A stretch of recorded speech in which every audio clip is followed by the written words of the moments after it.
Every second of every day, our planet is changing. Weather patterns shift, tectonic plates rumble beneath the surface, and even the composition of our atmosphere changes slightly over time.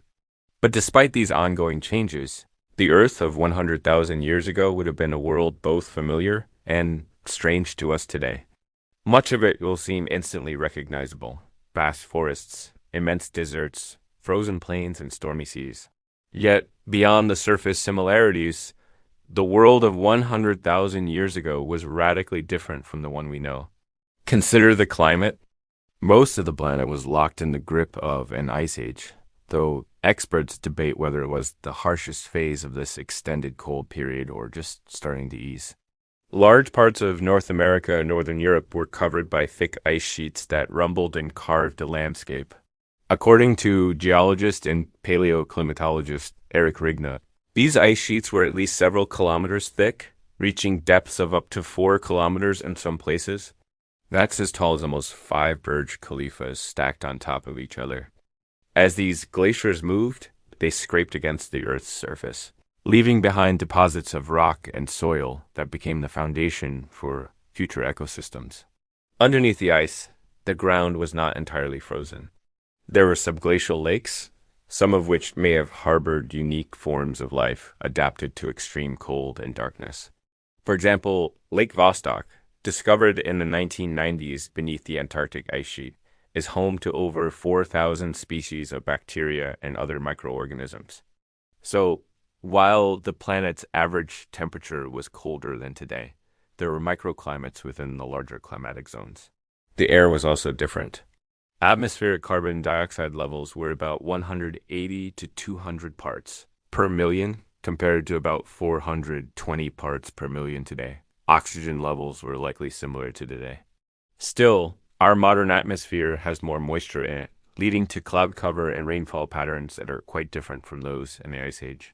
The reduced snow and ice in the lower latitudes meant that although the poles were freezing cold, tropical areas were quite pleasant, if not downright hot. In fact, research suggests that because the energy balance of the climate system was stronger, tropical temperatures might have actually been higher than they are now. But let's turn our attention to the land itself. Sea levels were much lower than today, exposing vast stretches of what we now call the continental shelf. The exposed land created multiple connections between continents. For example, during low sea level stands, Siberia was linked to Alaska via the now non-existent Bering Land Bridge, which provided a pathway for humans and animals to migrate between the two continents. This exchange of people, plants, and animals would have contributed to the genetic diversity of modern humans and played a role in shaping our history. What kind of world did all this create? Well, imagine massive herds of woolly mammoths and other Ice Age megafauna grazing on the expansive grasslands that stretched across the continents. Picture wild dogs chasing down prey, saber-toothed cats stalking their next meal.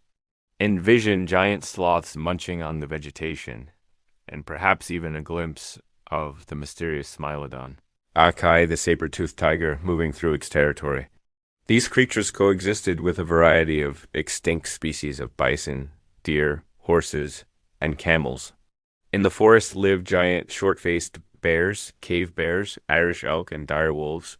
Even in harshest climates, life had found a way to survive. This world of 100,000 years ago would have been both breathtaking and starkly beautiful.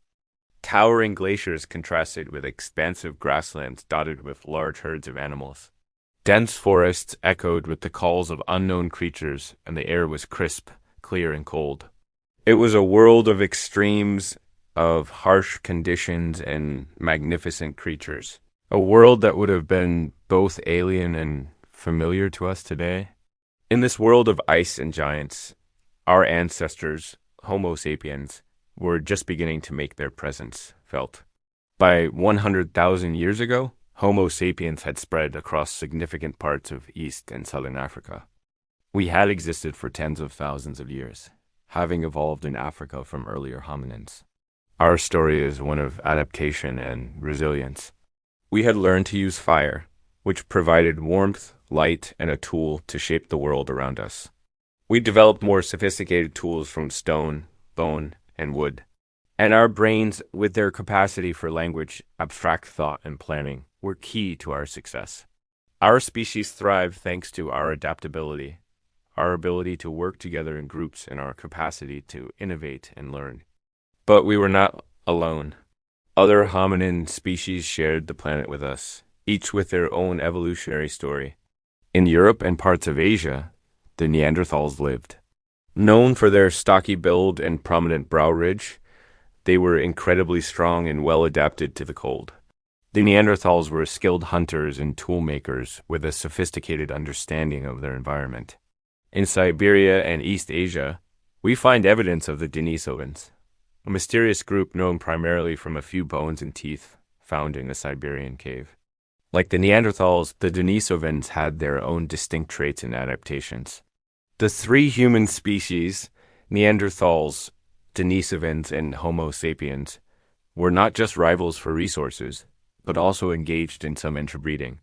Over time, our DNA has incorporated small amounts of Neanderthal and Denisovan DNA, a testament to our shared history and the complexities of human evolution.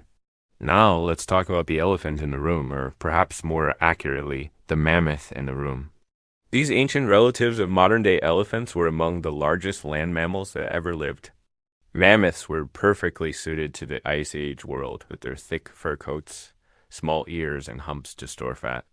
These features helped them conserve body heat and survive the freezing temperatures.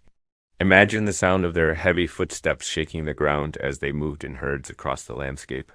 Their tusks, which could reach lengths of over 3 meters, were used for display, defense, and gathering food.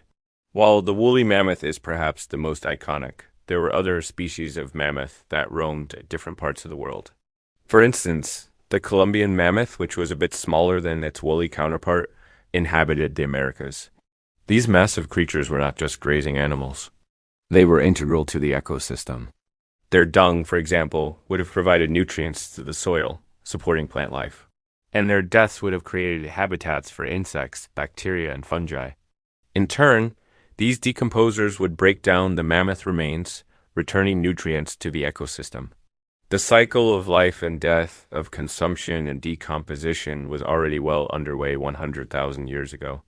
But what was life like for the humans of 100,000 years ago? How did they survive in a world dominated by ice and giants? Let's paint a picture of a day in the life of a small band of humans. Imagine a small group of about 20 to 50 people moving across the landscape. These humans lived in small, mobile groups, constantly on the move to find food and avoid conflict with other groups. They traveled light, carrying only what they could with them and making temporary shelters along the way. These groups relied on their knowledge of the land, its plants and animals, its resources and dangers. They hunted wild game, gathered berries, fruits, and nuts, and fished in the rivers and lakes. The men, women, and children all had roles to play. Men might have hunted larger animals, while women gathered plants and small game. Children would have helped gather resources and learn essential skills for their future roles. Life was hard. There was no guarantee of food, and any misstep could mean injury or death. But these humans were resilient, adaptable, and ingenious. They developed new tools, learned new hunting techniques, and passed their knowledge down to the next generation. They huddled around campfires at night, sharing stories, keeping warm, and cooking their food. The flickering flames danced in their eyes, reflecting the determination and spirit of survival that burned brightly within them. And that brings us to the question, what happened next? What was the story of humanity after this point? Stay tuned for more episodes in this series where we'll explore the fascinating journey of human evolution, our interactions with other ancient species, and the pivotal moments that have shaped our existence. Don't forget to subscribe so you never miss an episode. Together, let's embark on this incredible journey through time and uncover the secrets of our past. Because understanding where we come from helps us understand who we are today. Hey there, welcome to this channel. Last week, we kicked off our journey through time with episode 1, The Dawn of Us, if you haven't checked it out yet. Please go watch it so you can get caught up on all the deets about what makes us us. You'll LA'll learn how scientists uncovered the secrets of our origins and how fossils revealed the surprising truth about our ancient relatives. Now it's time to continue our adventure, so let's dive right in. 100,000 years ago, the world looked vastly different than it does today. Some animals we know today, like horses and elephants, roamed the earth back then, but they look quite different. And some creatures we think of as prehistoric, like woolly mammoths and saber-toothed cats, were still around. But we humans, Homo sapiens, were not alone on this planet. Other human species also walked the earth. As you've learned in episode 1, Homo sapiens appeared in Africa about 300,000 years ago. But at the same time, there was another human species flourishing in Europe and parts of it known as the Neanderthals. Although they look like us, Neanderthals had stronger, more robust bodies and larger brains than us. They were shorter, stockier, and broader, which helped them keep warm in the colder climates they inhabited. Neanderthals were smart too. They made sophisticated tools, hunted large animals, and even took care of their sick and elderly. Sometimes they buried their dead with grave goods, showing that they understood the concept of death. In fact, Neanderthals were so advanced that if we came across their stuff without knowing anything about them, we might think we found it in an ancient Egyptian tomb. Archaeologists have found that Neanderthals buried their dead with flowers and sang or chanted during burial rituals, a lot like us. They may not have been as graceful as modern humans, though. Neanderthals walked with a slight limp, likely due to a genetic mutation. This mutation also gave them bigger brains, so it seems their disadvantages may have helped them thrive. Despite their differences from us, Neanderthals were not uncivilized cavemen, as they're often portrayed.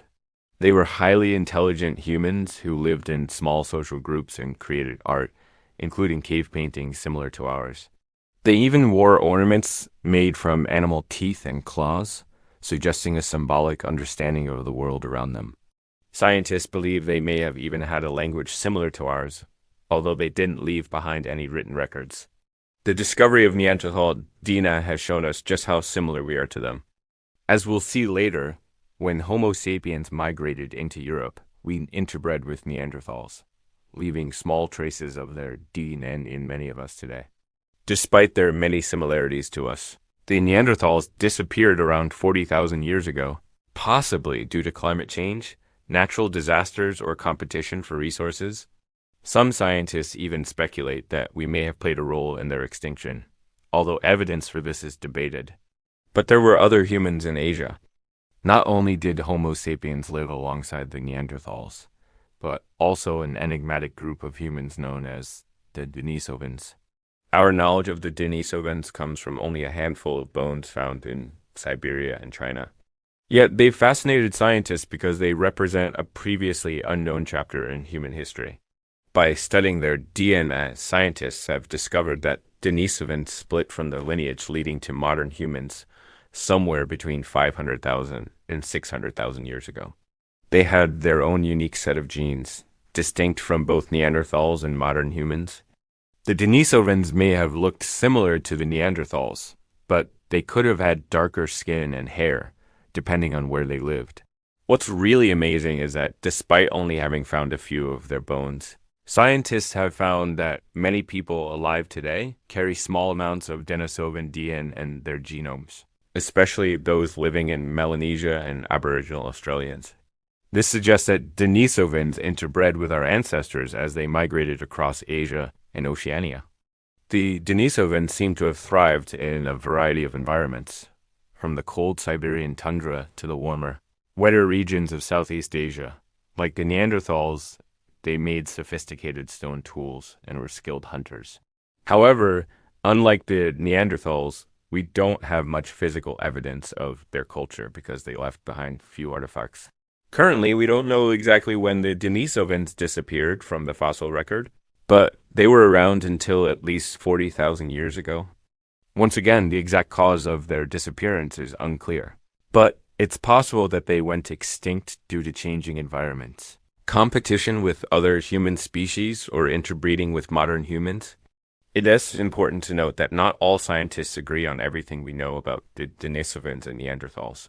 For example, Some researchers question whether all Denisovan fossils found so far actually belong to one species. Others argue that certain genetic traits attributed to Denisovans in modern humans may have come from other unknown ancient humans. Even the idea that Neanderthals and Denisovans were separate species is debated, with some arguing that they should be classified as subspecies of Homo sapiens. Despite these debates, most scientists agree that both species were highly successful and well adapted to their environments. They had complex social structures and may have had sophisticated cultures. It wasn't until Homo sapiens started migrating out of Africa that these other human species started to disappear. Scientists used to think that Homo sapiens, Neanderthals, and Denisovans were separate evolutionary lineages that remained isolated from each other until they died out. But now we know that's not true. All three species interbred, leaving us with genetic echoes of our ancient past. As we've seen, we share around 98.8% of our DNA with the Neanderthals, thanks to interbreeding between our species. Most Europeans and some East Asians carry a small percentage of Neanderthal DNA in their genome. Similarly, some people in Melanesia and Australia carry Denisovan DNA. This means that we're all a bit of a genetic mix, carrying traces of these ancient human species in our bodies. This genetic heritage isn't just a scientific curiosity. It can affect our health and well-being. Studies have found that some Neanderthal genes may be linked to conditions such as diabetes and depression. Meanwhile, Denisovan genes may play a role in immune function and adaptations to high altitudes. It's possible that these ancient genes may help us understand and treat these conditions better. By studying our genetic heritage, we're regaining insights into what makes us us and learning about the ancient humans we've shared this planet with. The genetic legacy of Neanderthals and Denisovans is a reminder of the interconnectedness of all life on Earth. It shows that we're not just the result of our own individual evolution, but also the evolution of all the species that have come before us. As we look back at the story of Neanderthals and Denisovans, we must remember that they were not failures of evolution. They were highly successful species that thrived for tens of thousands of years. They were our contemporaries, our neighbors on the planet Earth, and in some cases they were our friends and allies. For example, there is evidence that Neanderthals and Denisovans helped Homo sapiens survive in their environments by sharing resources and knowledge. In turn, we may have helped them survive as well. We should not view their extinction as a negative outcome, but rather as a natural part of the evolutionary process. The story of Neanderthals and Denisovans is a reminder that life on Earth is constantly changing and evolving. And as we move forward, we should embrace the diversity and complexity of the natural world. Neanderthals and Denisovans were not just ancient humans. They were our ancestors. They were the building blocks of our species, and without them, we would not be who we are today. As we continue to explore the mysteries of our past, we should remember that we are all connected. We are all part of the same story, and we are all the inheritors of the Earth. So, what do you think? What's your favorite thing that you learned about Neanderthals and Denisovans? Let me know in the comments below. And hey, thanks for joining me. Stay curious. And if you want to learn more about our prehistoric ancestors, make sure to tune in next time for the next episode of our journey through time. Until then, take care. Oh, there's nothing quite like a hearty bowl of bone broth to warm your insides after a long, cold day of clubbing baby mammoths over the head with a sharp rock. Just make sure that before you dig in, you take a moment to stop, breathe, stretch, and thank your trusty rock for helping you have such a fulfilling day. Of course, rocks aren't alive, so there's no need to actually say thank you to them.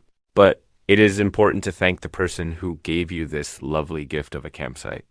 You know who you are, that special someone who volunteered to be your designated rock washer that night. In all honesty, though, surviving 100,000 years ago didn't require much more than your wits, some courage, and the ability to make really good friends. Because while life back then was full of dangers, both big and small, it also had one thing in spades: time. With a little ingenuity, There were plenty of ways to stay safe, find food, and stay comfortable, even if you don't have access to modern conveniences like soap, indoor plumbing, houseplants, or therapy. But today we're going to set aside the basic stuff like shelter, hunting, and socializing because we want to talk about something else that helped our distant ancestors get through those long ice ages: tools. So let's talk about how stone cutting technology, fire making, fishing, and other innovations helped our species not only survive, but thrive 100,000 years ago. Let's start off by talking about the ubiquitous stone tool. Picture this: you're knee deep in the prehistoric equivalent of rush hour traffic, aka a herd of stampeding bison, and you need a way to quickly defend yourself without getting gored. What do? Break a sharp rock off of a nearby boulder and use it as a spear. Bam, problem solved. Okay, maybe that's not the best example because I just invented time travel, and stone tools weren't just useful for self-defense. In fact, sharp flakes of stone could cut meat from bones. Spears with stone points could bring down large animals, and axes with stone edges could chop wood. Fire was controlled and used for warmth, protection, and cooking. Plus, every culture across the world made these tools. It seemed as though everyone was doing it. But wait, because you're thinking, come on, Caveman Steve, any idiot could break a rock. That's true, but it takes skill and creativity to make a good sharp edge last longer, or to combine two stones to form a more effective tool. Like some cultures took pieces of flint and obsidian, which is volcanic glass, and struck them together to create flakes with razor-sharp edges. Others strung together sharp pebbles to make axes with longer handles for leverage. The first fishhooks and sickles also appeared around this time, as well as tools made of animal bones. And there was a clear reason for these advancements. For our hominid neighbors, the Neanderthals, tools were just tools. They might have been very strong and great at hunting large game, but they didn't put much thought into how they could make their tools better. Basically, they did what worked and didn't question it. That's fine if you're reliving in a small group and doesn't change much over the course of a year. But it's not great if your environment changes. Like when a new ice age hits, or if you need to cooperate with dozens of other groups to hunt a mammoth. Homo sapiens, on the other hand, were always thinking about how to make things better. And that's why by 100,000 years ago, Homo sapiens had spread across the globe and were thriving in many different environments. Our brains were bigger, our language skills were advanced, and we knew how to refine techniques, combine materials, and pass that knowledge down to future generations. We'll tell you more about how our brain power helped us survive in a bit. But for now, let's focus on how our artistic expression was also flourishing at this time. Cave paintings of animals, geometric patterns, and hand stencils dotted the walls of caves across Europe and Asia. These works of art weren't just pretty to look at, though. Some researchers think they may have been used to help hunters remember which animals to go after and which ones to leave alone. If that's true, then that's another win for cleverness over brute strength. Okay, now let's talk about another invention that helped our species survive: fishing. Now, fishing isn't exactly an invention, more like a very big idea. It's the concept of putting a hook in the water and waiting for something to bite. But we're talking about the advent of fishing as a widespread technique. As glaciers covered northern latitudes and dried out the landscape, our ancestors moved south. This meant that more people found themselves living near lakes and coastlines and relying on aquatic resources for protein. We adapted to our environments, quite literally. Some humans developed webbed feet and hands. Okay, just kidding. Only one population of humans had that adaptation, but they died out before they could pass their genes along. Still, our species as a whole benefited from moving closer to water, even if none of us ended up with duck feet. After all, fishing was a great source of nutrition. Fish were packed with protein and fat and could be caught in large quantities, especially when humans began making boats.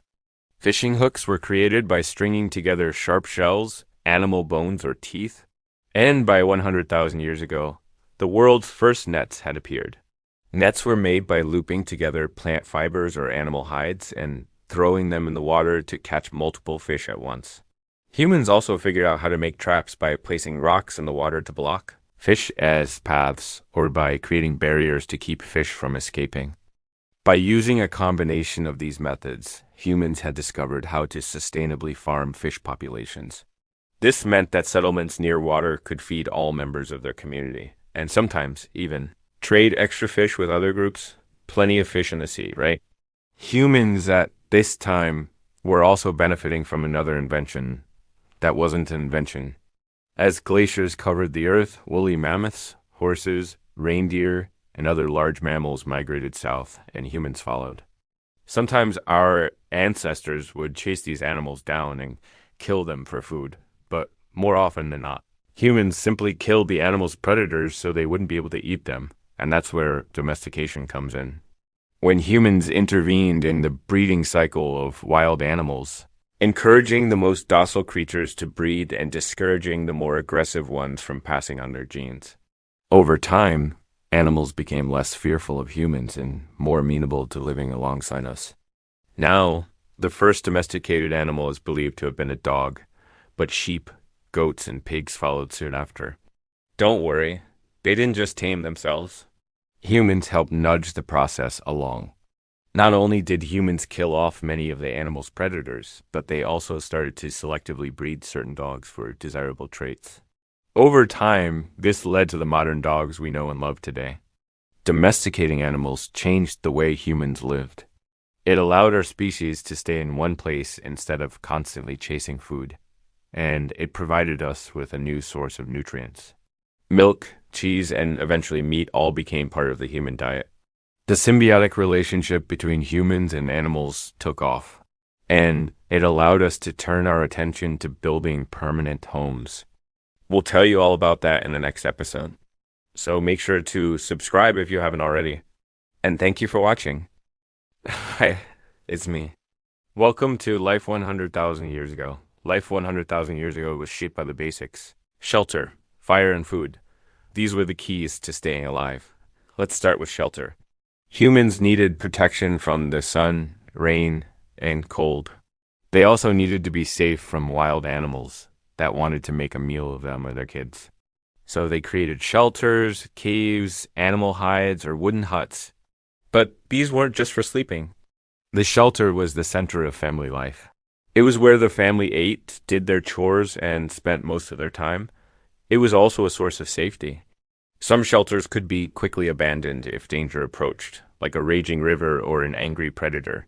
Others were built with thick walls and sturdy roofs to withstand storms or attacks. For example, people in warmer areas might have lived in huts made of wood and leaves, while those in colder places sought shelter in caves or built houses of thick stone. No matter where they lived, everyone had to keep their shelter clean and in good repair.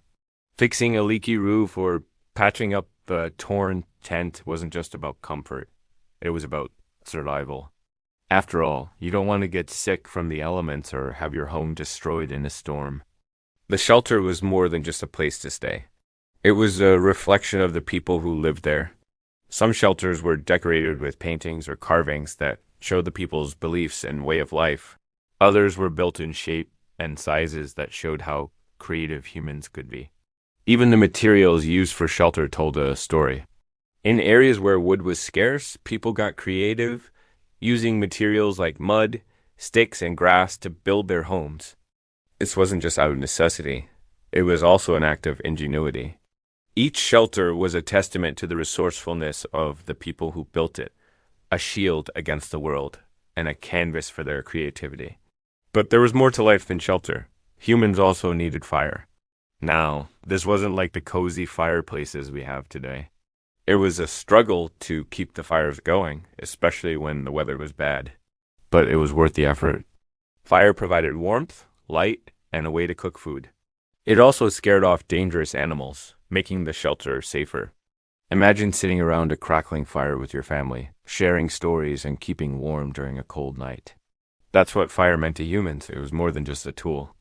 It was the heart of their home. Cooking food over a fire not only made it safer to eat, but also more delicious and easier to digest. This meant that humans could get the nutrition they needed to stay strong and healthy. And let's not forget about the smoke from the fire. It not only scared off animals, but also helped keep bugs away from the shelter. Without fire, life would have been much harder. Finding materials to keep the fire going was important. People learned to gather wood and use tools to make it easier to start and maintain fires. It was a skill that was passed down from one generation to the next. Speaking of skills, let's talk about food. Getting enough to eat was a big part of life 100,000 years ago. There were no grocery stores or farms, so people had to find their food. This meant hunting wild animals, fishing in rivers and lakes, or gathering fruits, nuts, and roots. Sometimes they even scavenged for food, which meant eating the leftovers of animals that had already been killed. This wasn't always easy. People had to track animals for hours, and sometimes they didn't get anything. They also had to be careful about eating certain plants because some could be poisonous. But humans were determined, and they developed tools to help them get food. They used spears to hunt animals and nets and hooks to catch fish. They also learned to read the signs of nature, like the tracks of animals or the ripening of fruits. This knowledge was important for survival. Knowing when and where to find food meant the difference between a full belly and an empty one. Humans worked together to get food. They shared what they had and helped each other when times were tough. This cooperation was key to their survival. Humans weren't alone in this struggle. Other animals were after the same food sources too. So there was competition. People had to be quick and clever to get what they needed. But they also had to be careful because other animals could be dangerous. Humans had to be prepared and use their skills to stay safe while hunting or gathering food. Okay, now let's take a moment to appreciate the food that humans ate 100,000 years ago. Now, you might think that eating only meat, fish, and plants sounds boring, but let me tell you, it was actually quite diverse. Let's start with the meat. Humans hunted a variety of animals, including deer, bison, and wild pigs. They also hunted smaller animals like rabbits and squirrels. And if you think that's boring, well, they even hunted birds. Okay, maybe you still think it's boring, but let me add something interesting. Humans also scavenged for food, meaning they ate the leftovers of animals that had already been killed by other predators. This meant that they had access to a wider variety of meats, including those from larger animals that they couldn't hunt themselves. Now, let's move on to fish. Humans caught fish in rivers, lakes, and even the ocean. They ate 8 different types of fish, and they didn't just eat the fish itself, but also its eggs. And let's not forget about plants. Humans didn't just eat meat. They gathered fruits, nuts, and roots. They ate berries, nuts, and seeds. They also collected wild greens and herbs. And yes, they even ate insects. Now, you might be thinking that eating insects is gross, but humans did it for protein and other nutrients. So the next time you see an insect, remember, humans have been eating them for thousands of years. And finally, let's talk about the preparation of food. Humans didn't just eat their food raw. They cooked it. They learned to use fire to cook meat and fish, which made it safer to eat and more delicious. They also used tools to cut and process their food. It might sound simple, but these were important skills that helped humans survive. Overall, the diet of humans 100,000 years ago might sound different from ours today. But it was actually quite diverse and included a variety of meats, fish, plants, and even insects. These foods provided the nutrients that humans needed to stay alive and thrive. As you can see, shelter, fire, and food were crucial for humans 100,000 years ago. They affected every aspect of human life, from safety and warmth to nutrition and community. Without these basics, life would have been very difficult. In the next episode, we'll explore how these basics shaped the way humans interacted with each other and their environment. We'll discover how humans developed social structures, built communities, and developed systems of knowledge. Stay tuned to find out more about the incredible journey of humanity. See you then. You know, it's scary, going through life alone, having no one to turn to, no one to help you when things get tough. But let me go back 100,000 years. The world is different. You're not alone. You got your family, your tribe, and together you can face anything. This is our story. Welcome to life 100,000 years ago. Today we're talking about family and tribe. What do you think about when you hear those words? Maybe it's Thanksgiving dinner with all the trimmings, aunts, and uncles telling embarrassing childhood stories. Well, here's something else to add to the list. Survival. Yeah, we're going there today. Back then, the world was a dangerous place and life was hard. So people didn't try to make it on their own. They banded together into small groups, kind of like families. We don't know exactly how big these groups were because there's no written history from that long ago. It's all guesswork based on the archaeological record. Some experts say these groups had around 30 to 50 people. Others say they could have had up to 150 members. No matter the size, these groups were tight-knit.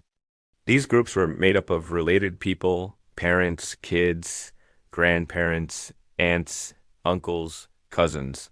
And since nobody had invented the concept of personal space yet, they would have lived right on top of each other. Now, imagine sharing a cave with several dozen people, cooking fires, sleeping mats, everyone trying not to step on each other's toes. It might sound cramped, but this way of living had its perks. For example, everyone pitched in to take care of the kids while the parents foraged or hunted. That meant more time to look for food, and that meant more food for everyone. But hold on a second. Why wouldn't some lone wolf types opt out of this communal living arrangement? After all, being part of a group means sharing everything, food, shelter, maybe even your woman. Well, the truth is, it was safer to stick with the pack. Let's talk about food again. Hunting and gathering was hard work, but working together meant you could take down larger prey and gather more food. One person couldn't crack open a nut as quickly as a whole bunch of people. And if someone got hurt, there were plenty of hands to help, which brings us to safety. Back in the day, there were lots of dangerous animals, rival groups, and natural disasters. Being part of a group meant having allies. Imagine being outnumbered 20 to 1 in a fight. Not good. But if you had a tribe of 50 people, well, now you're the majority. Plus, more bodies means more brains to come up with clever solutions to problems. Think about building a shelter or coming up with new tools. When you put your minds together, you can accomplish amazing things. So who exactly made up these early human groups? Since we haven't found any documents listing membership, we can only guess. Probably a mix of relatives and non-relatives who trusted each other enough to live and work together. Maybe they were bound by a common language, shared customs, or a love for the same cave painting. Researchers think these groups were led by the oldest, most experienced members. The ones who'd seen it all and had the wisdom to go with it. Leadership probably changed depending on the situation. During a hunt, the bravest and most skilled hunter might take charge. When it came to gathering, someone with knowledge of plants and the land could lead the way. As for keeping order, researchers aren't so sure. Some think these groups operated on a peace and harmony vibe, while others believe in a more dog-eat-dog world. Here's what I think. These groups were a mix of everything: cooperation, competition, kindness, and maybe a little bit of ruthlessness. Just like today, people weren't perfect. Now let's talk about the differences between family and tribe. The family was your immediate crew: mom, dad, siblings, maybe grandparents, and other close relatives living under one roof. Your family was your first social group, the place where you learned about the world and how to be human. Your parents or other close relatives taught you essential skills like how to control your pee, how to craft a spear, and how to recognize poisonous berries. In a way, your family was your first school. Your parents or other relatives passed down vital knowledge, teaching you how to survive, how to behave, and what stories and beliefs your family held dear. They were your cultural coaches, helping you navigate the world and ensuring you carried on the traditions that defined your family. Now let's move from the cozy world of family to the larger community of a tribe. Picture this. Your family was a small boat, but the tribe was a mighty ship carrying many families on its deck. The tribe was more than just an extended family.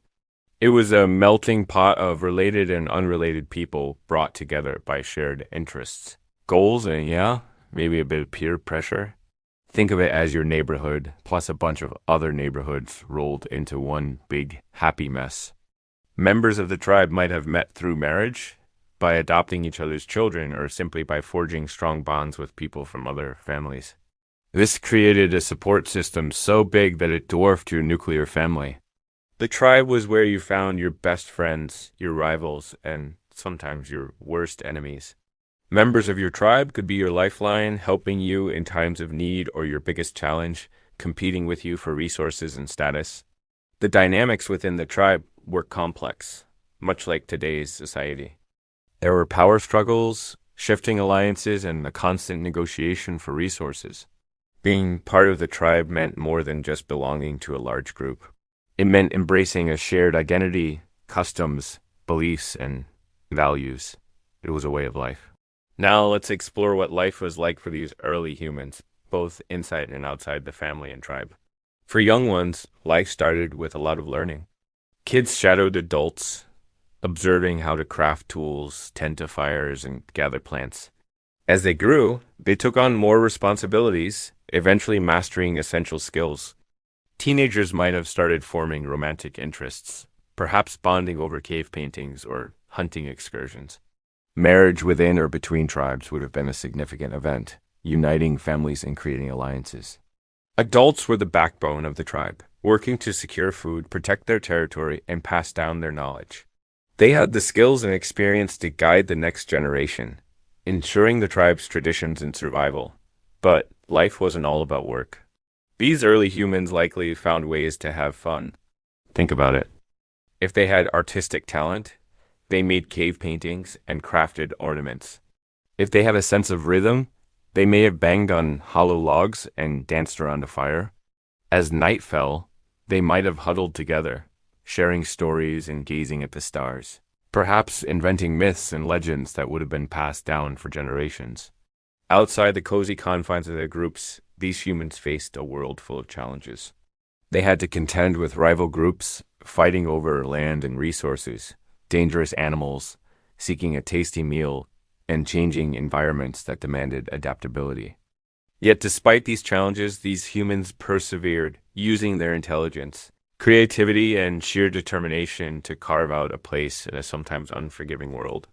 One of the key factors that helped these early humans survive and thrive was their ability to cooperate. Working together allowed them to accomplish tasks that would have been impossible alone.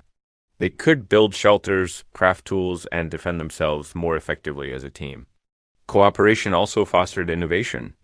When people shared ideas and worked together, they could come up with creative solutions to problems that had never occurred to one person in isolation.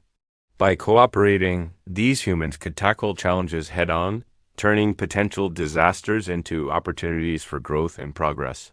Conflict was another reality of life for these early humans.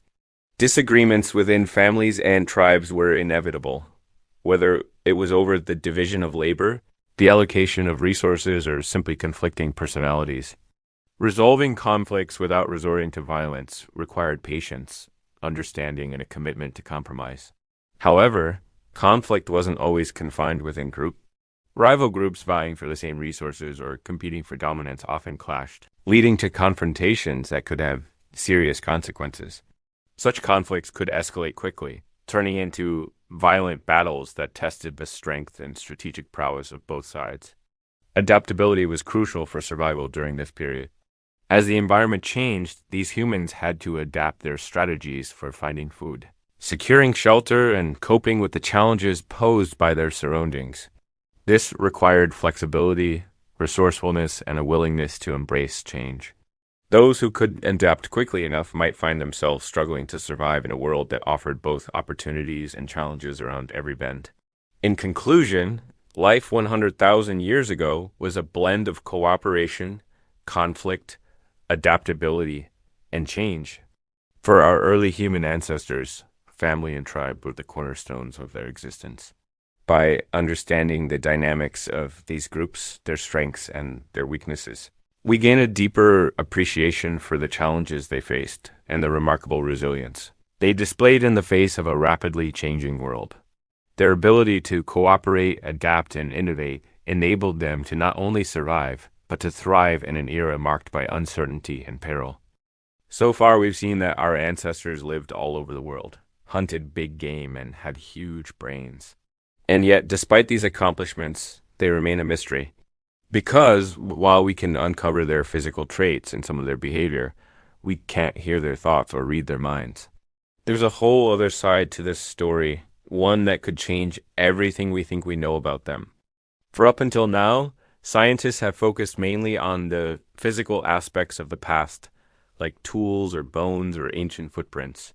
But there is so much more to our history than what we can touch or see.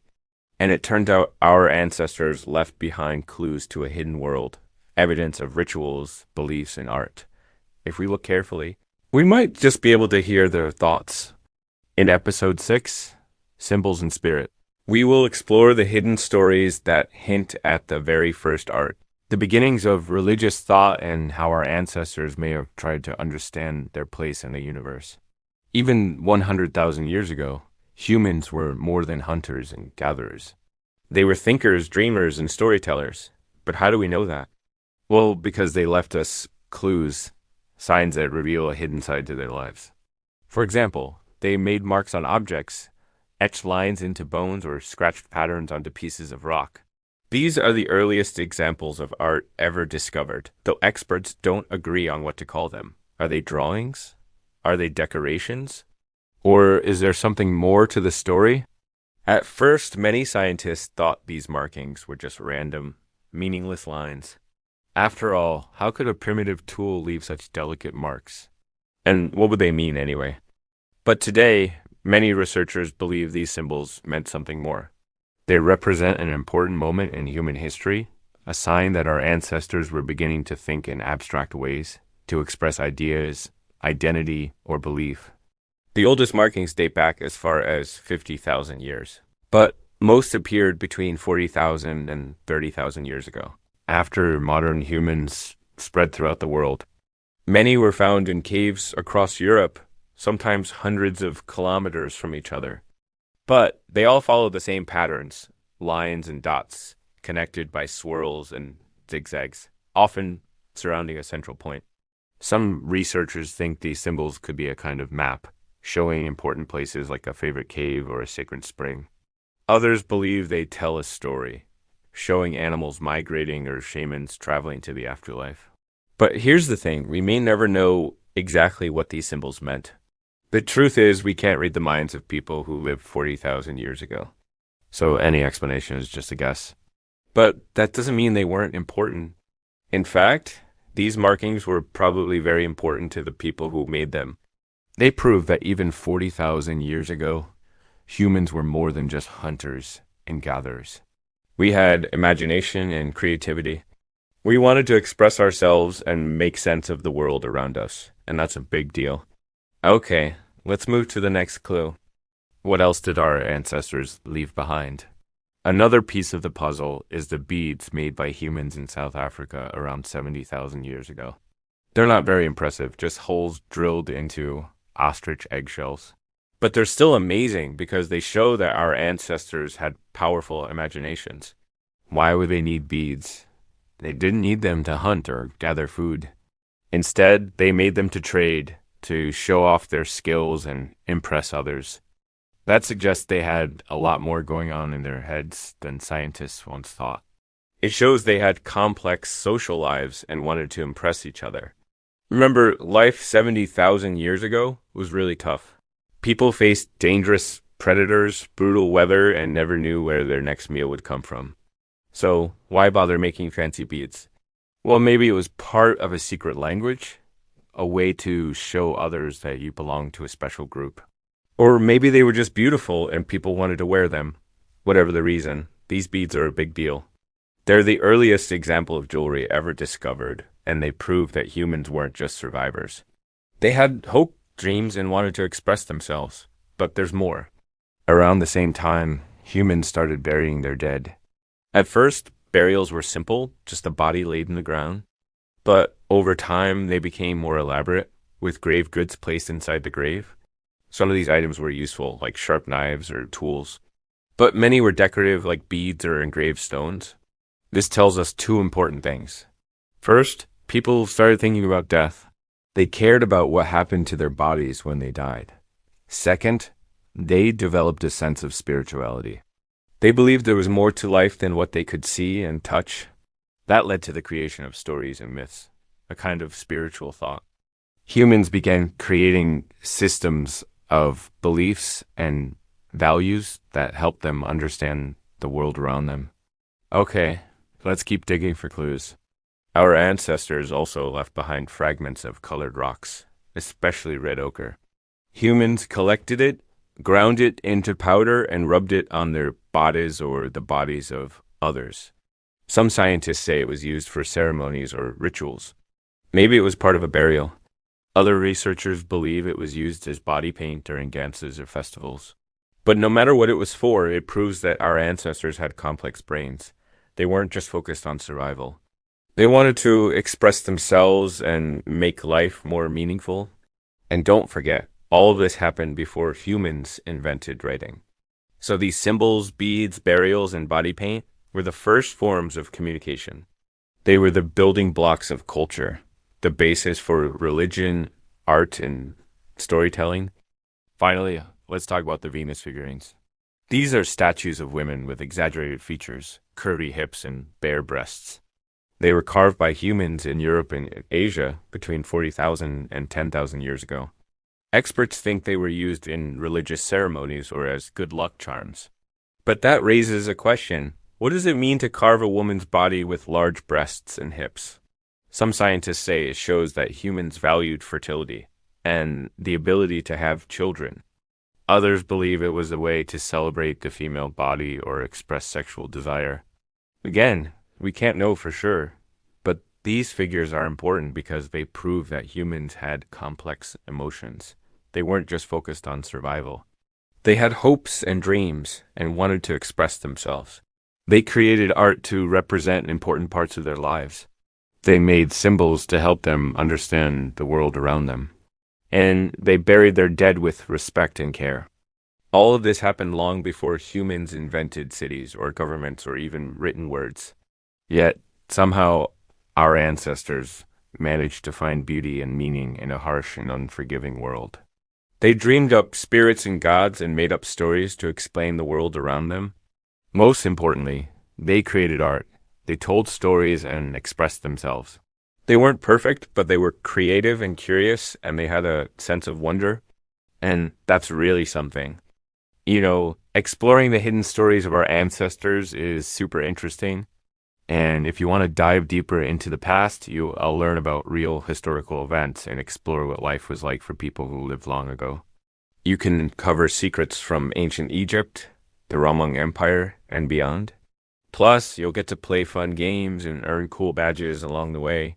It's a great way to learn history and have fun at the same time. 100,000 years ago, the Earth had changed a lot since the beginning of humanity in Africa. Different species of humans had emerged, all with their own unique traits and adaptations. But something was stirring a change that would alter the course of history forever. Humans were about to leave Africa. But let's take a step back. Why were these humans leaving their homeland? What drove them to venture into the unknown? Well, it wasn't just one big reason. For some, it was the allure of new lands and resources. Maybe they saw a herd of animals grazing in a distant valley or flowing water that promised life-giving sustenance. Or maybe they were driven by necessity, fleeing drought or famine that threatened their very survival. Whatever the motivation, these early humans were about to embark on a journey that would take them to every corner of the globe. But let's not get ahead of ourselves.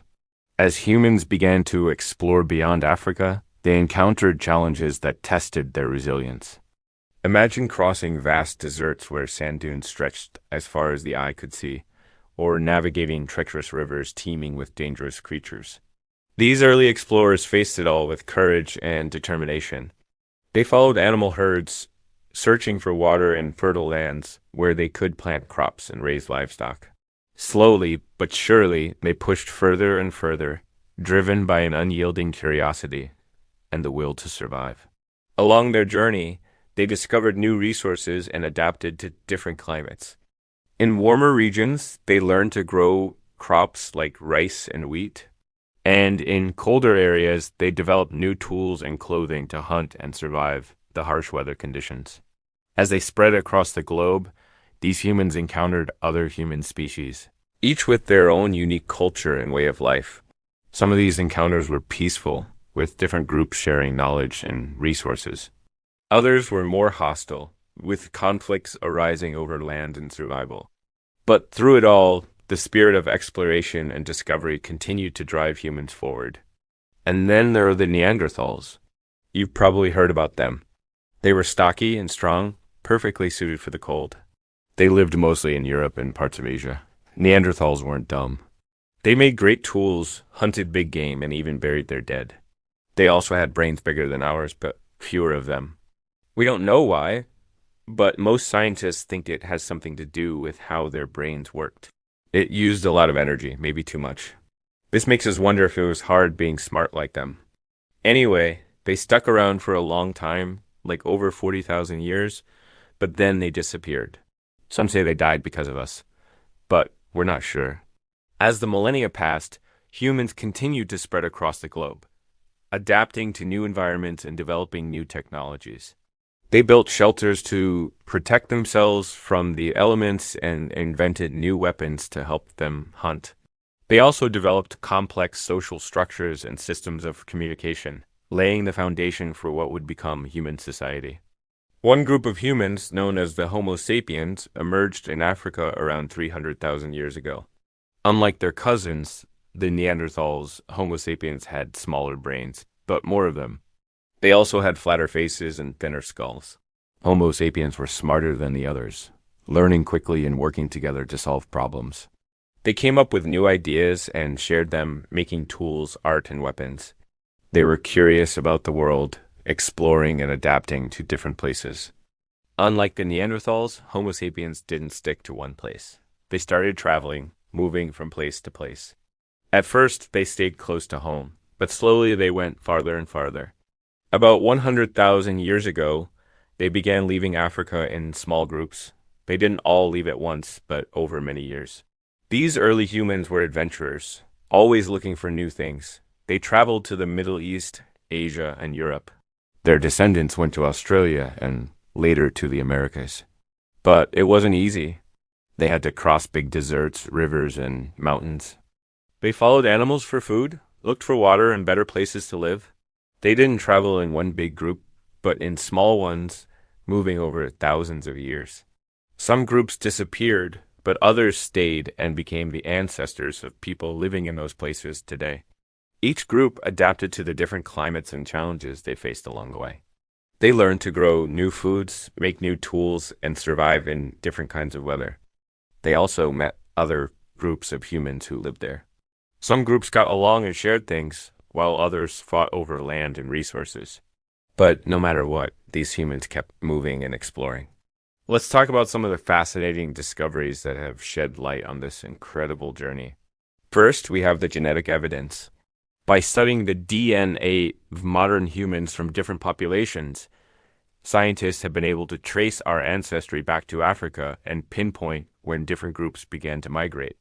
They've also analyzed the DNA of Neanderthals and other ancient humans to understand our genetic differences and similarities. Then there's the archaeological record. As archaeologists unearth ancient artifacts, they provide clues about the tools, weapons, and art that early humans used and created. This helps us understand how humans adapted to different environments and developed new technologies. For example, the discovery of stone tools in Ethiopia has shed light on the early stages of human development and the use of simple tools for everyday tasks. Another exciting line of evidence comes from fossils. By studying the bones and teeth of ancient humans, scientists can learn about their physical characteristics, such as their height and body shape, as well as their diet and overall health.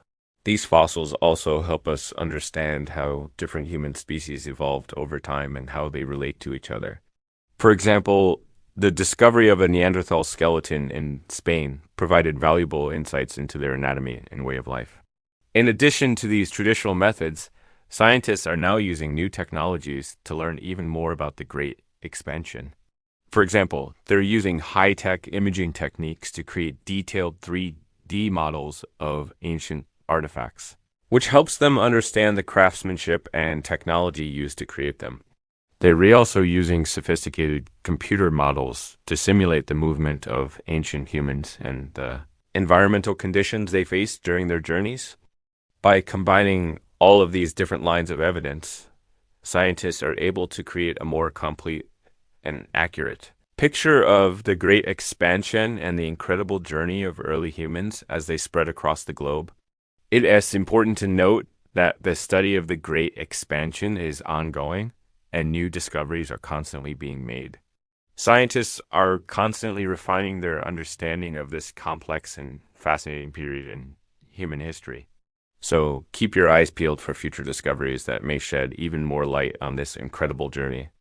The story of the Great Expansion is a tale of courage, resilience, and the indomitable spirit of exploration.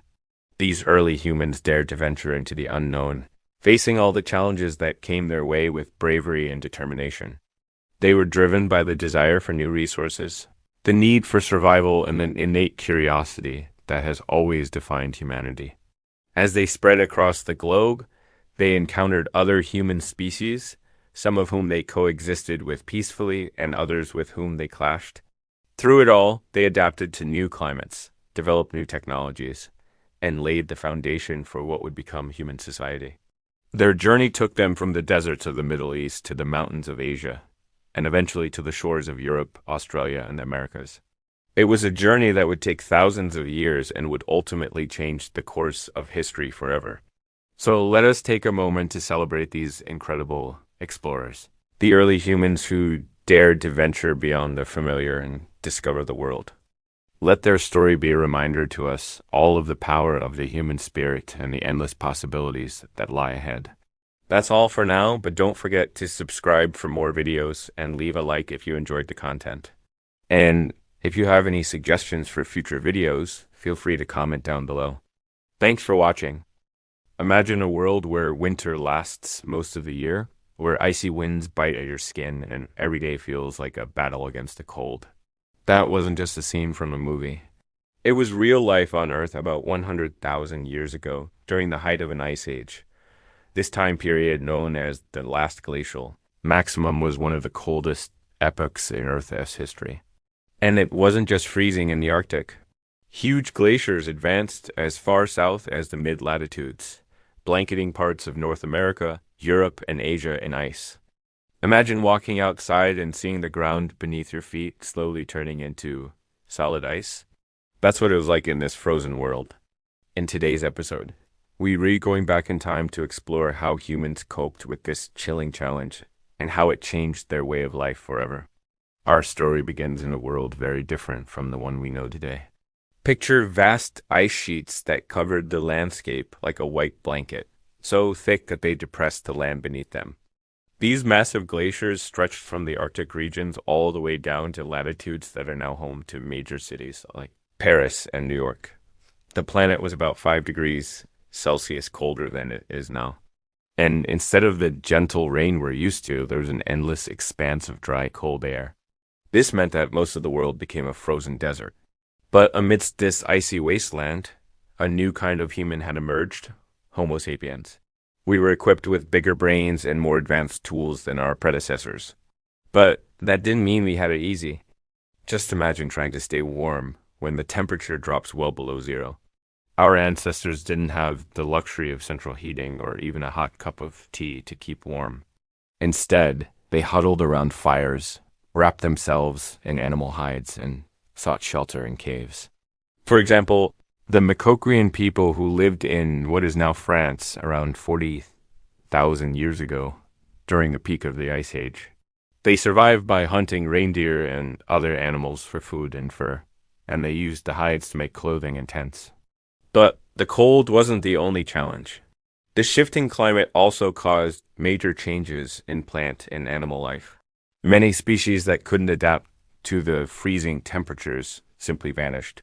Those that remained, like the woolly mammoth, woolly rhinoceros, and saber-toothed cat, were perfectly suited for the cold. The forests shrank dramatically, replaced by vast open grasslands and cold deserts. This meant that our ancestors had to follow the herds of animals across the frozen landscape in search of food. And when the ice thawed enough to form lakes and rivers, fishing became an important source of protein. But this required new skills and tools. They started using harpoons and other tools to catch fish through holes in the ice. The changing landscape also forced humans to alter their living spaces. With trees no longer providing enough wood for building, they dug deeper into caves or built houses from mammoth bones.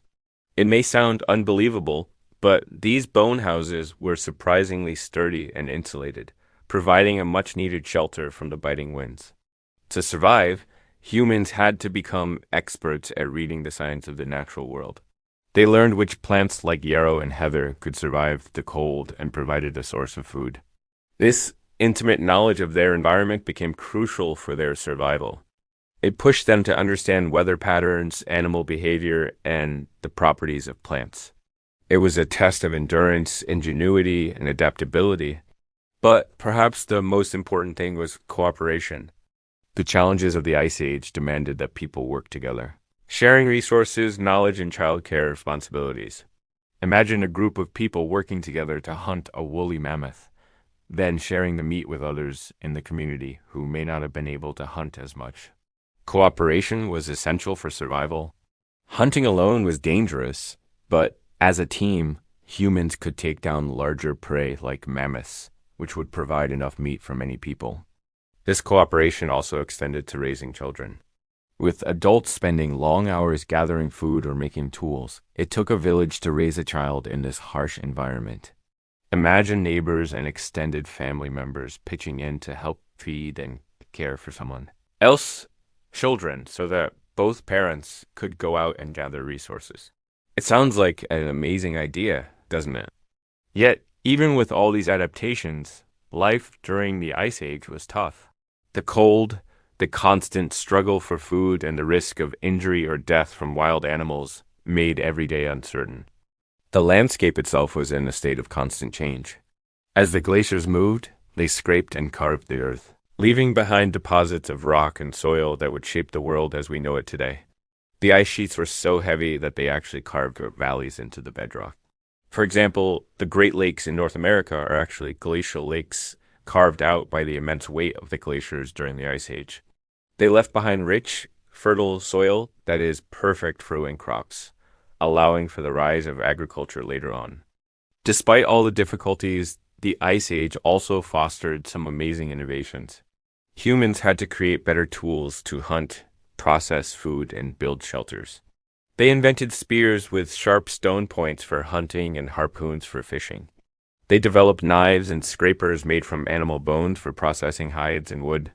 And they learned to use mammoth bones and other materials for constructing shelters. The need for warmth also spurred innovation.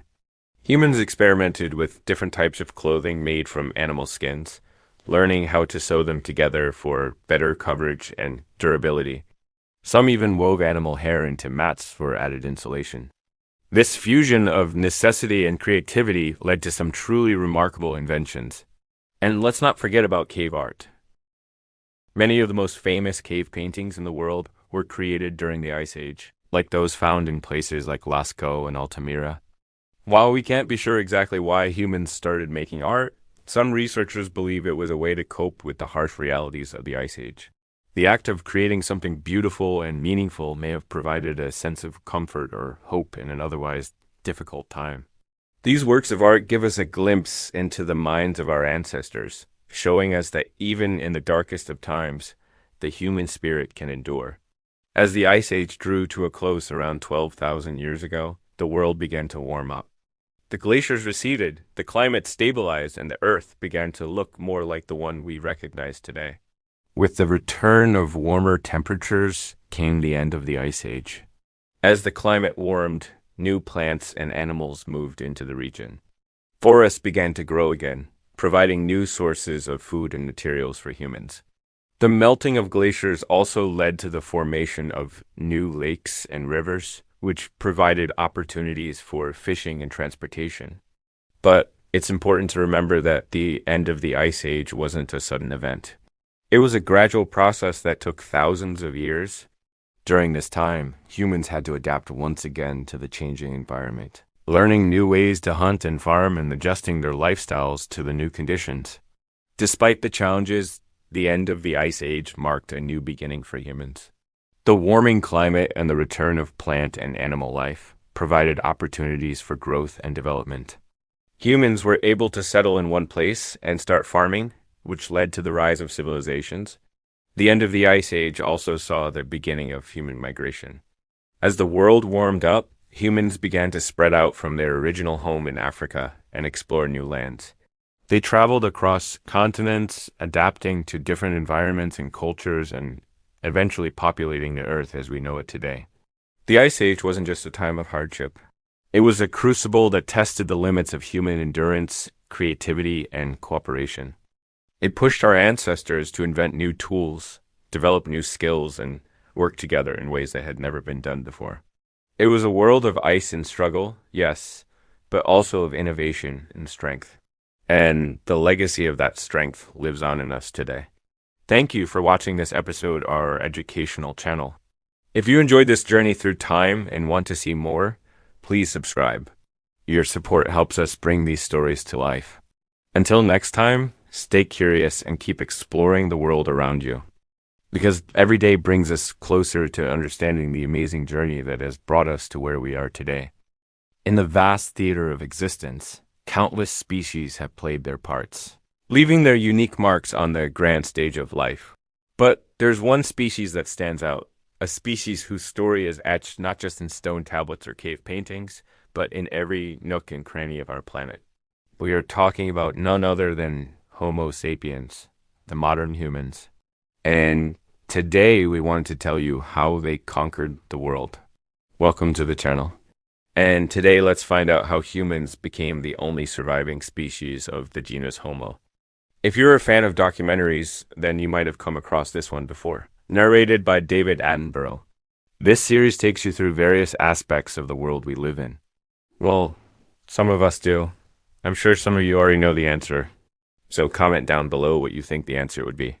Anyway, let's get started with episode 1. By 100,000 years ago, something new was stirring in the human mind creativity.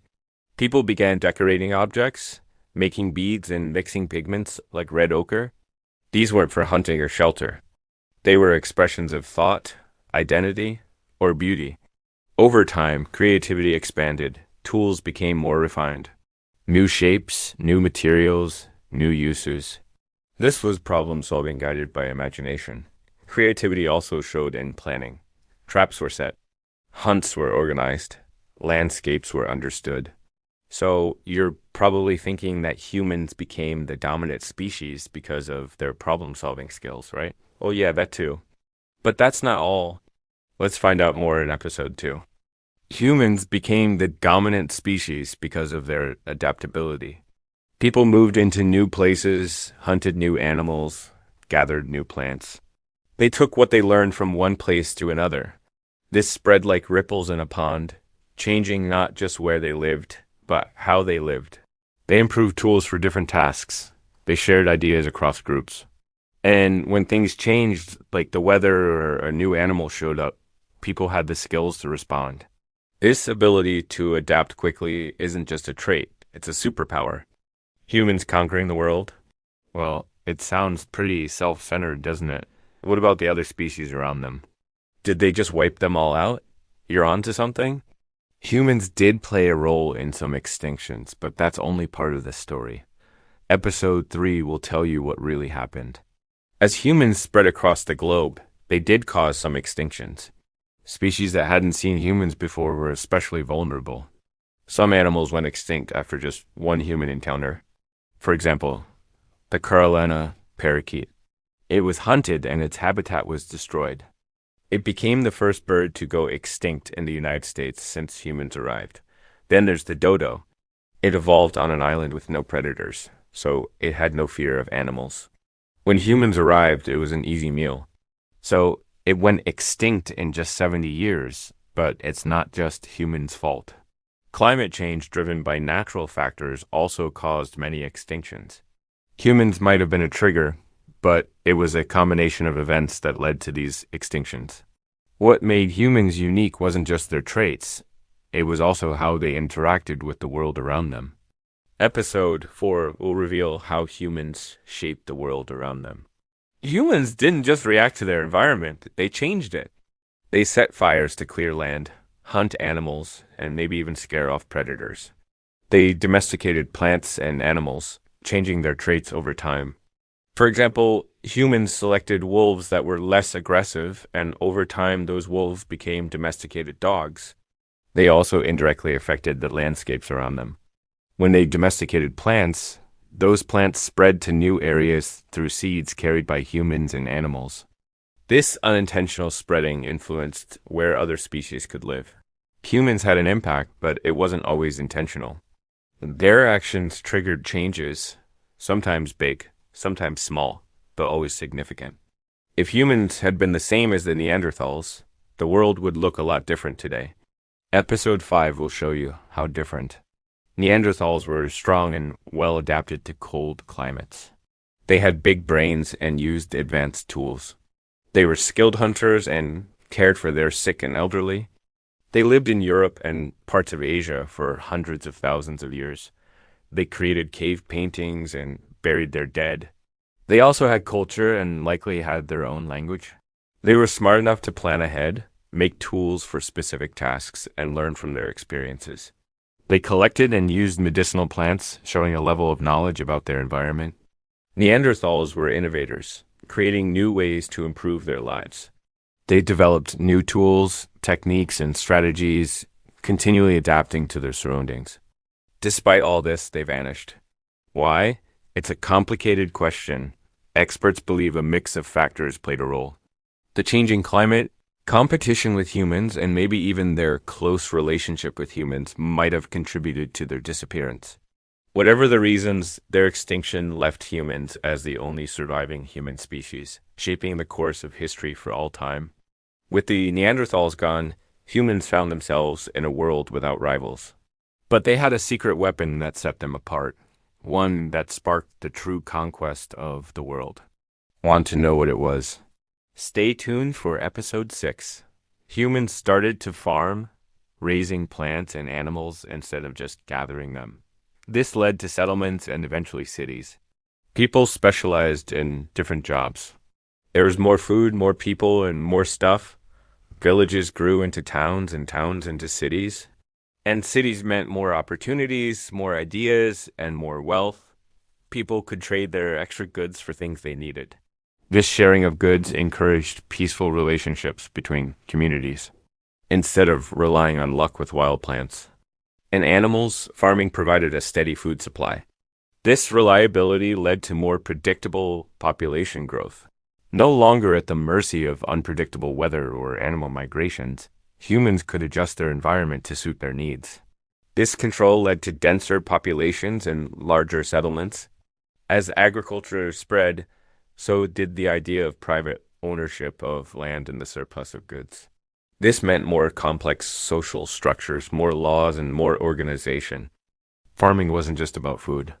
It was the start of human advancement, paving the way for complex societies, more population, and the eventual domination of the world.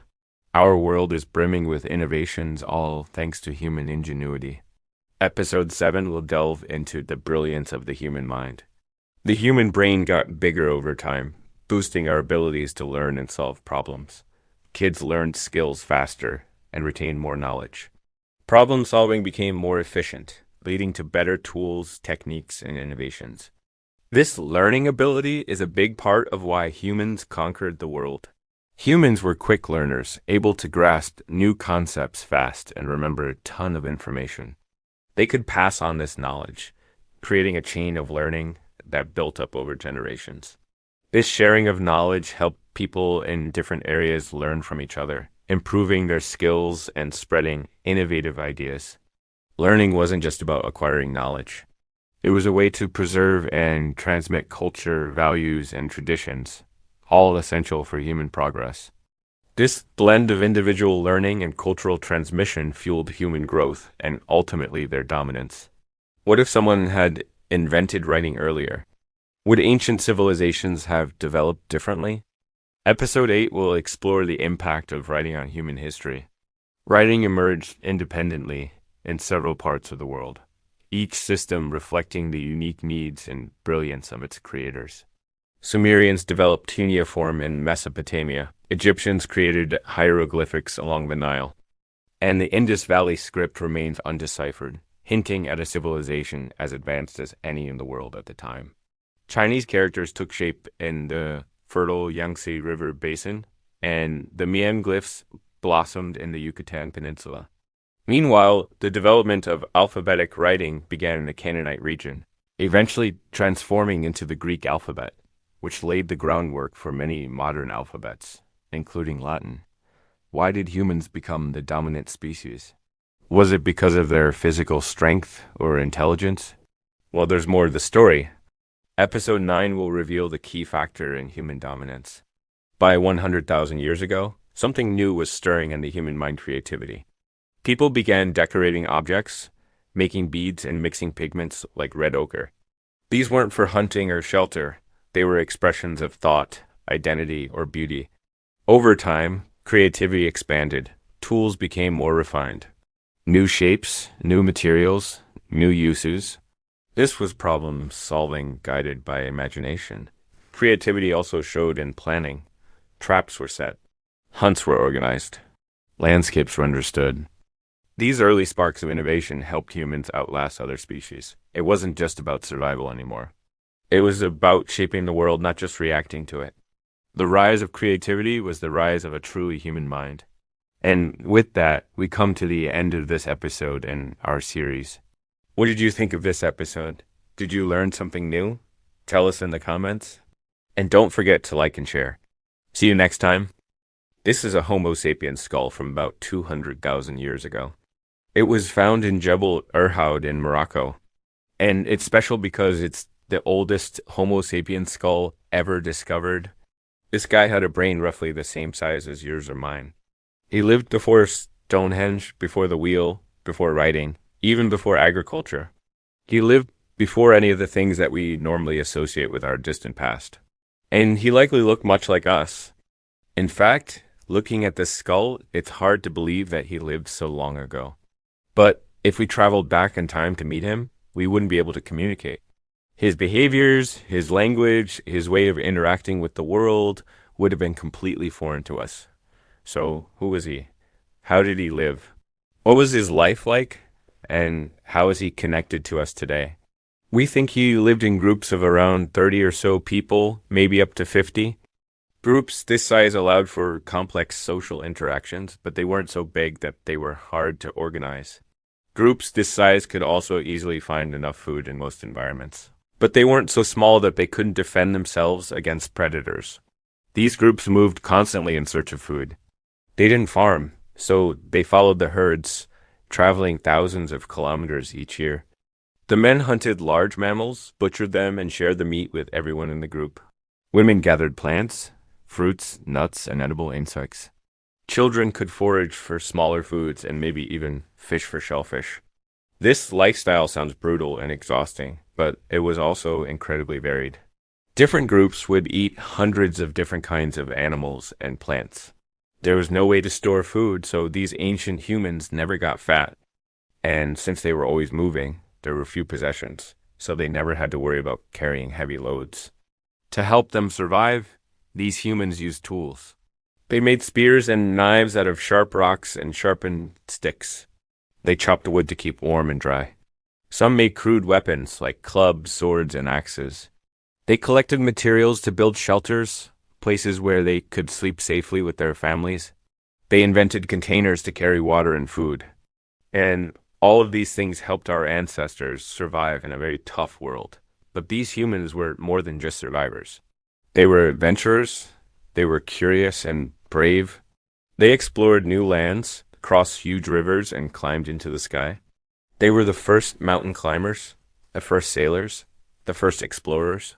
They charted coastlines, memorized constellations, predicted tides, and invented calendars. They kept track of seasons and the passage of time by counting days, weeks, and months. They passed their knowledge down through stories, songs, and dances. They created art by painting on cave walls and carving into pieces of bone. They buried their dead with respect and cared for the sick and injured. They welcomed new members into their groups and raised their young with care. In other words, they lived full and rich lives. They loved, laughed, and cried. They created, explored, and dreamed. And all of these things left their mark on our history. For example, the oldest piece of jewelry ever discovered was made about 100,000 years ago. It was a necklace made of shells strung together with a leather cord. Who made it? Probably one of our ancestors. Why?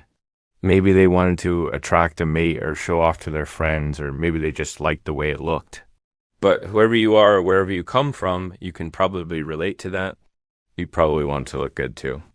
About 70,000 years ago, humans started making ornaments out of bird bones and decorated them with colorful pigments.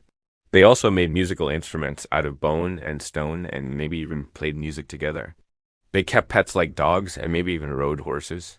60,000 years ago, they developed fishing hooks and nets and maybe even sailed across oceans. 40,000 years ago, they created the first boats. 30,000 years ago, they made the first snowshoes. 15,000 years ago, they domesticated sheep and goats. 12,000 years ago, they invented farming and settled down in villages. 8,000 years ago, they made the first wheeled vehicles and plows. 5,000 years ago, they wrote the first stories and built the first pyramids. So you can see that our ancestors accomplished a lot in 100,000 years. They spread across the globe and adapted to all kinds of environments. They developed new technologies and social systems. They created new ways of thinking and believing. They made incredible works of art and architecture. They invented agriculture and cities. They developed new tools and weapons. They discovered the secrets of the universe and the mysteries of the human body. But not all of this happened easily. Our ancestors faced many challenges over the past 100,000 years. They had to compete with other human species for resources and territory. They had to adapt to changing climates and environments. They had to defend themselves against predators and rival groups. They had to overcome natural disasters and disease. But they never gave up. They always found a way to survive and thrive. They always had hope for a better future. And now we are here because of them. We are the product of their struggles and triumphs. We are the beneficiaries of their innovations and discoveries. We are the heirs of their legacy. It's easy to forget that we are part of a long and unbroken chain of human beings who have lived on this planet for millions of years.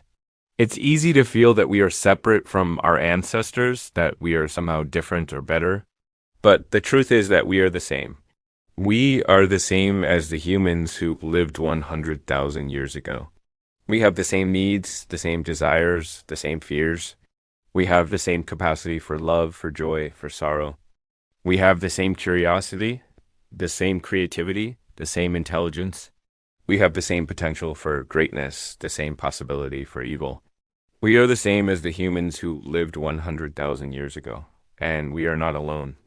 We are part of a web of life that connects us to all living things. We are part of an ecosystem that depends on balance and harmony. We are part of a planet that has its own rhythms and cycles.